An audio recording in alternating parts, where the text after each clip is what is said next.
Hi, this is Brian and I love to travel, and this week, for the first time, we're in Panama. Last year while visiting Costa Rica, several people suggested we visit Panama for its friendly people and amazing history. We thought we should give it a try. Our home base was the Hyatt Place, located near the center of Panama City. From here we took day trips before heading to the new Rio Playa Blanca resort to end off our vacation. We all had preconceived ideas of what Panama would be like, and I sat down with my buddy Dave to discuss our trip. We have traveled many times together, our families. There's 8 of us. We've been to Mexico, Costa Rica, tons of places in the States, Hawaii. First time in Panama, what do you think? Oh, I thought it's been fantastic. Really, everything I thought it would be and more. I think the Panama Canal, for me, that just was fantastic. One of those bucket list items that you check off, we had allowed 2 hours. I'm not sure that's enough. Like you could be there 3-4 hours. Our kids enjoyed it. I mean, we've got a 10-year-old to a 18-year-old. No, I would agree. It was. I mean, I had always had an interest to see the Panama Canal, one of the engineering wonders of the world, and yeah, it definitely didn't disappoint. I mean, even my 10-year-old daughter enjoyed it, and my teenage son thoroughly enjoyed it. Definitely something you'll always remember. Even just watching the freighters and the cruise ships like go through the locks. Yeah. I could have sat there for another hour easy, and then nice museum, a nice little simulator there. It was good. Now the one thing we should probably talk about is the traffic in Panama City, because it is pretty crazy. Like I'm thinking you do not want to rent a car especially if you're in Panama City. Yeah, I would agree. In Panama City, the traffic is just really, really bad.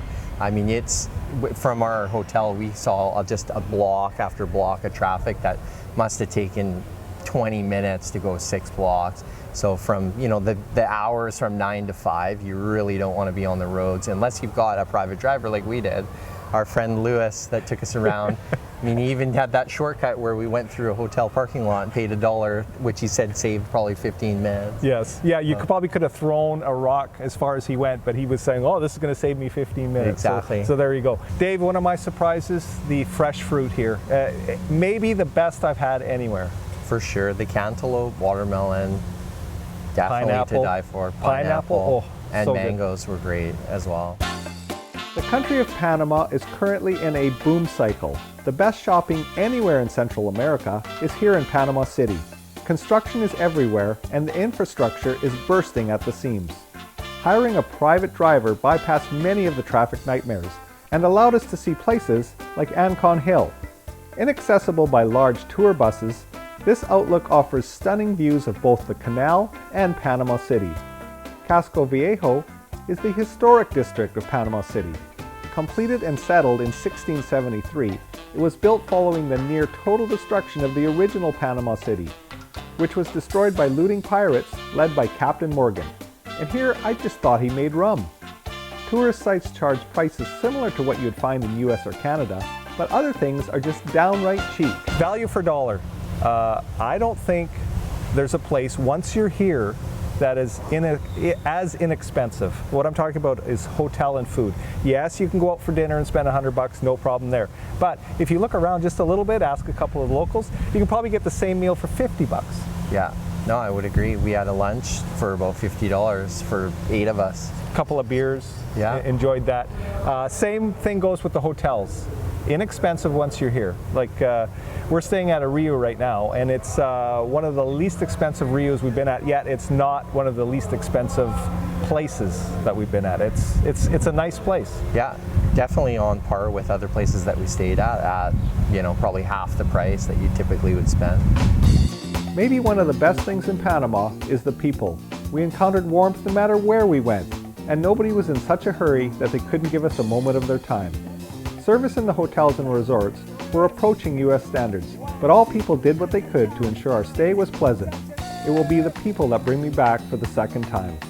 English is not as widely spoken as in, say, Mexico, but a few key words will get you by. Sí, no, gracias. Visiting Panama City was kind of, I want to say, almost an eye-opener. First of all, it's a very modern city. Yeah. Lots of skyscrapers. Yet there's that kind of little rougher side of it, in terms of there's quite a bit of garbage laying around. There's a lot of poorer neighborhoods. But having said that, the one question I was worried about, and people ask me about, well, is it safe? And I don't think we had any problems. No, it was really safe. I mean, I think it's a lot safer than a lot of parts of the States, and definitely a lot safer feel than you get in Mexico. So for somebody that's been to Mexico and kind of been a little uneasy, this would be definitely a good alternative, I think. Anything that just turned you off saying, I'm never coming to Panama again? No, I mean, definitely I think it's a great place to go. Anybody that's been to Mexico, Costa Rica, Hawaii, I think you'd really enjoy it. Climate's nice, especially if you like it a little hotter. For me, about the only thing that really kind of maybe turned me off a little bit was the amount of garbage around, like especially in the city. But even the freeways kind of lined with, garbage, I'd say a lot more than Mexico. But, having said that, the people are super friendly. Like we had zero problems with interacting with people. Yeah. Maybe a little less English spoken than what we're used to, but I think you're going to find that as you go further south. Yeah. You're not going to get as much English spoken. So if you come to Panama, the fact that you don't speak Spanish, is that going to interfere with you? I don't think so. No, I think there's enough people that have a good enough comprehension of the basic English to get you by. Couple of things that I thought were good though, safety again. In downtown Panama, there was a lot, you kind of felt a police presence downtown, and really didn't, in the 2 days we were downtown, we didn't see anything suspicious or shady. I didn't see a single thing. So to wrap it up, you'll be back? Absolutely. You got to come see it at least once in your life. Yeah. Well, that's it from Panama, and remember one thing, if you come here, remember the sunscreen because it's smoking hot. If you enjoyed this video, like and subscribe. Adios from Panama.